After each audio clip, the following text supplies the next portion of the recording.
Natasha Nascimento, de 29 anos, que estava hospitalizada no Hospital Dr. Carlos Macieira, aqui em São Luís, após ser agredida ao sair de uma festa no município de São Luís Gonzaga, acabou não resistindo e morreu durante o final de semana. Natasha Nascimento estava internada aqui na capital maranhense há 2 semanas. O estado de saúde dela era considerado grave. A Natasha Nascimento foi espancada por 5 pessoas enquanto passava pela BR-316, quando voltava de uma festa no município de São Luís Gonzaga. Para vocês terem uma ideia, a agressão foi tão grande que ela teve 6 costelas quebradas, teve o maxilar deslocado e várias fraturas pelo corpo. 2 homens e 3 mulheres foram apontados aí como principais suspeitos. Vamos acompanhar. Natasha Lima, mulher trans de 29 anos, morreu na madrugada do último sábado. Ela estava internada na capital maranhense há cerca de 2 semanas. Natasha teria sido vítima de agressão na cidade de São Luís Gonzaga, a 255 quilômetros de São Luís. O caso aconteceu há pouco mais de um mês. Na madrugada do dia 14 de setembro, Natasha foi agredida por 5 pessoas quando passava pela BR-316, voltando de uma festa e indo para casa. Ela teve 6 costelas quebradas, o maxilar deslocado e várias fraturas pelo corpo. 2 homens e 3 mulheres que teriam discutido com ela durante a festa foram apontados como principais suspeitos. Segundo informações, a mãe de Natasha disse que a filha sempre enfrentou desafios por conta da sua sexualidade e que temia, inclusive, pela segurança da família. A Comissão de Diversidade Sexual e Gênero da Ordem dos Advogados do Brasil, no Maranhão, afirmou que está acompanhando o caso e que ele pode ser enquadrado no crime de transfobia. Foi com muita tristeza que nós recebemos a notícia do falecimento da Natasha no último final de semana. A Natasha, que estava aí aproximadamente um mês internada, lutando mesmo em prol da sua vida, lutando para que conseguisse superar todos os graves experimentos tão cruéis que ela sofreu em meados do mês de setembro, em virtude de uma conduta bastante desumana e transfóbica também, LGBTfóbica. E a gente ficou até bastante surpreso porque da conversa que a gente teve com a mãe da Natasha na semana passada, nós recebemos boas notícias. Então os médicos tinham boas perspectivas de melhorias, tinham boas notícias a respeito do quadro da Natasha. Então para mim foi bastante chocante, na verdade, receber essa notícia do falecimento dela, né? Justamente em virtude dessa conversa que nós tivemos com a mãe dela e dessas notícias que ela trazia para nós.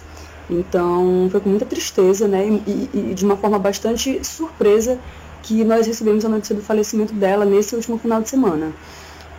Infelizmente a Natasha foi vítima de um ato cruel e transfóbico, segundo as notícias que nós soubemos da mãe dela e soubemos também através de entrevistas que olhamos de amigos e familiares.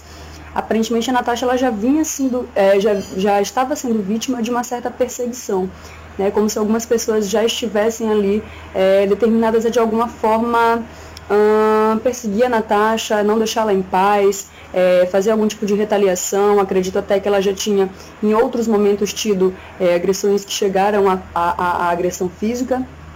Então casos como esse da Natasha fazem a gente refletir, fazem a gente perceber o quão importante é que a justiça brasileira consiga estar apta a resolver esse tipo de situação, né, esse tipo de caso. Então, dessa reflexão a gente consegue visualizar como que a notícia, na verdade, como que a decisão do Supremo Tribunal Federal no ano passado foi uma decisão extremamente relevante, né, visualizando a omissão do Poder Legislativo. O Poder Judiciário decidiu, em sede de controle de constitucionalidade, numa ação que era por uma omissão do Legislativo,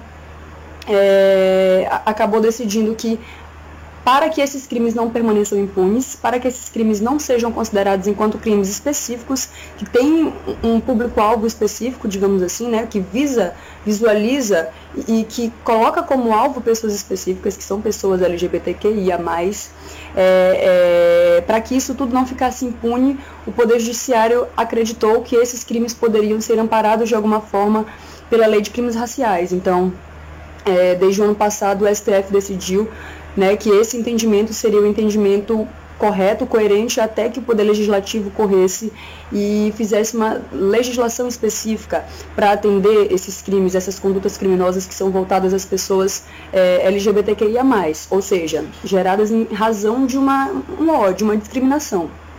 Então, foi com muita tristeza mesmo que a gente recebeu essa notícia da Natasha. A gente está tentando, de alguma forma, acompanhar o caso. Foi encaminhado para a Superintendência de Polícia Civil dos Interiores, né, através da Comissão da Diversidade da OAB, um ofício para que a gente justamente recebesse maiores notícias sobre quais são os crimes que estão sendo considerados na investigação, de que forma a polícia está vendo essa questão da inclusão da conduta transfóbica nesse crime que aconteceu contra a Natasha.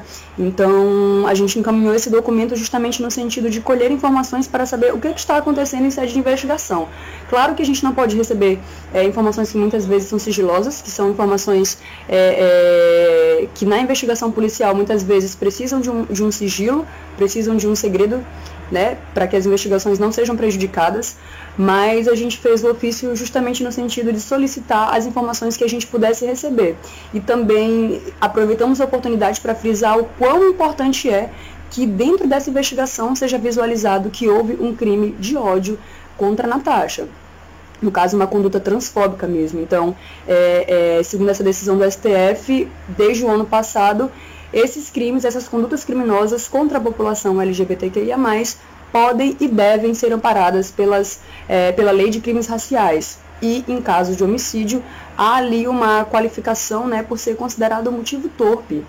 Né? Não há como a justiça compreender diferente, na verdade, na minha opinião, porque matar alguém, ir contra a vida de alguém, em virtude de quem ela é uma coisa que precisa ser amparada pela justiça, que o direito brasileiro precisa conceder garantias específicas.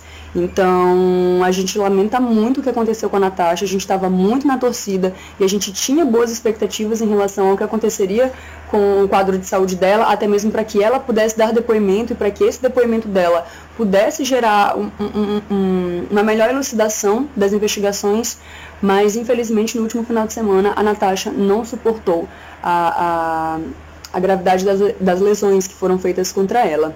Então, o que a gente pode fazer agora é aguardar para ver como as investigações vão acontecer e também aguardar a resposta da delegacia, né, e da superintendência em relação ao nosso ofício, para ver se de alguma forma eles vão nos conceder algumas informações ou mesmo dialogar institucionalmente com a gente para a gente ver como que as coisas vão se dar daqui em diante. Então, a gente lamenta muito, a gente se solidariza com os familiares e os amigos da Natasha e também desde já nos colocamos à disposição de qualquer pessoa que queira procurar a comissão, se de alguma forma a gente puder ajudar, puder auxiliar.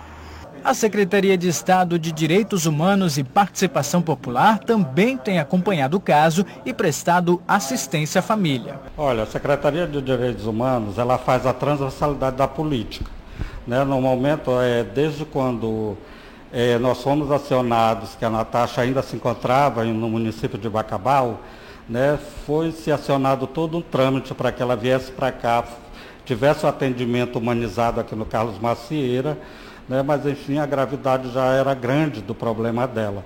Mas a gente, através do CEAV, que é o Centro de Apoio às Vítimas, né, ficou o tempo todo acompanhando a mãe da Natasha, né, e o desenrolar dos fatos.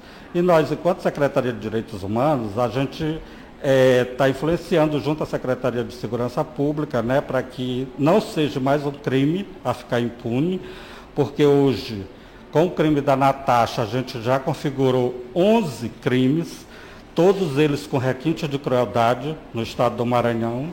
Graças a Deus, a polícia tem dado essa resposta significativa na elucidação dos crimes, né? Eu acredito que esse de Natasha também vai ser logo, logo elucidado. Então, nós, enquanto Secretaria de Direitos Humanos, a gente fica nessa cobrança junto, né, à Superintendência de Polícia Civil do interior, para que, de fato, né, a gente não deixe mais que seja um crime em vão. E por conta da legislação ainda não existe uma lei específica para tratar desses crimes. Normalmente se trata como caso de racismo ou algo nesse sentido. Como é que vocês têm enfrentado alguma dificuldade no sentido de até elucidar ou até buscar direitos por conta dessa falta de legislação?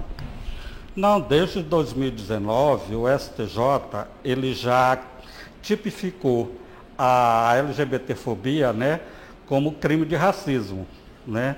No Maranhão, a gente tem a Lei 8.044, que ela pune qualquer tipo de discriminação, que não chega a ser o crime, mas crimes de agravo, né? Crimes verbais, né? A discriminação, o repulso. Mas a gente procura, né? A todo instante, tá dando esse suporte, né? Para a política LGBT, para os LGBTs, principalmente os que vivem nos municípios que não têm esse empoderamento, esse conhecimento de buscar os seus direitos, mas junto à Secretaria de Segurança Pública, a gente já trabalha isso, né, para que todos os crimes que aconteçam, né, não fiquem realmente impunes, que a gente consiga, de fato, chegar ao denominador comum, que é a prisão, né, que é a apuração e a prisão dos envolvidos. Em nota, a Secretaria de Estado de Saúde lamentou a morte da paciente e esclareceu que prestou toda a assistência, desde a sua entrada no Hospital Regional de Bacabal, durante a sua transferência em UTI aérea, até a sua entrada no Hospital Dr. Carlos Macieira. A Polícia Civil instaurou inquérito, já ouviu 11 pessoas e segue com as investigações a fim de que os responsáveis pelo crime sejam indiciados e punidos.